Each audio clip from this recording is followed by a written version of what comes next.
saya, kami dari kuasa dari rumah sakit ya, sama kebetulan sidang hari ini sudah berjalan dengan baik. Ada 2 saksi yang kita hadirkan dan diterima oleh hakim, diterima keterangannya. Yang kedua saksi yang kita hadirkan menjelaskan mengenai proses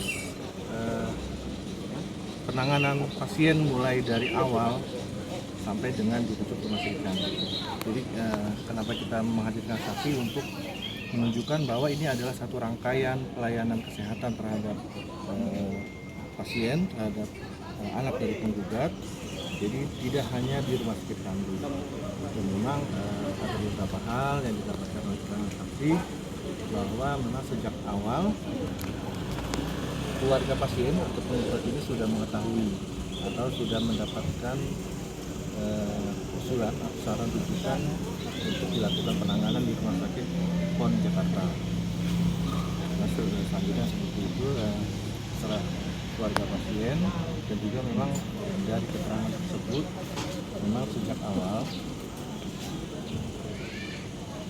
keluarga pasien sudah mendapatkan informasi bahwa sebenarnya saat itu rumah sakit Kandel itu memiliki keterbatasan fasilitas untuk melakukan penanganan terhadap pasien. Namun tetap keluarga pasien tetap datang ke rumah sakit Kandel walaupun sudah mengetahui kondisi yang jadi 2 orang saksi yang kami hadirkan tadi merupakan dokter yang sebelumnya menangani pasien di rumah sakit sebelumnya sebelum pasien tersebut dirujuk ke Kando. Jadi ini tujuannya untuk membuat terang benderang yang saat ini sedang diperiksa dalam persidangan. Fakta medis, tindakan-tindakan apa yang dilakukan, tujuannya untuk membuat terang benderang dalam suatu perkara.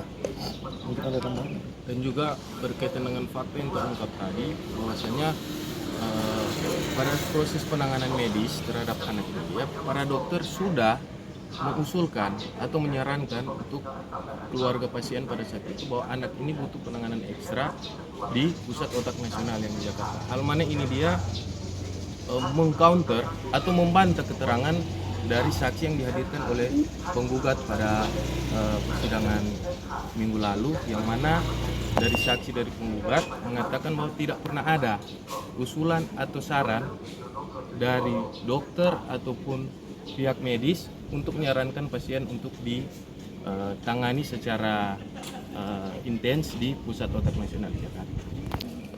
Yang disampaikan rekan saya tadi, jadi keterangan dari saksi penggugat minggu yang lalu itu mereka menyatakan tidak pernah ada saran dari dokter untuk dirujuk ke Pusat Otak Nasional.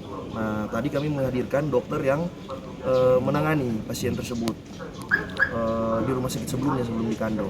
Nah, terbukti dalam fakta persidangan yang disampaikan oleh para saksi tadi, memang sudah berapa kali disarankan atau dijelaskan ke keluarga pasien yang mana untuk kondisi pasien saat itu harus dilakukan tindakan itu di Pusat Otak Nasional, tidak bisa di RSUD Kando. ya itu kan memang tadi disampaikan saran itu dikeluarkan ketika dilakukan penanganan di Rumah Sakit Siloam dan Rumah Sakit Sentra Medika. Sudah beberapa kali, tadi tidak hanya sekali berarti ya, tidak hanya sekali keluarga pasien ini mendapatkan informasi atau saran untuk dirujuk ke rumah sakit PON, tapi memang sepertinya berarti dari keluarga tidak melakukan atau tidak menanggapi dari saran. Saksi pertama itu adalah yang menangani pasien di Rumah Sakit Siloam. Dan saksi yang kedua yang menangani pasien atau anak penggugat ini di Rumah Sakit Sentra Medika Manado. Minggu yang lalu kan keterangan dari saksi penggugat tidak pernah ada dokter yang menyarankan untuk dirujuk ke PON atau dilakukan tindakan di PON.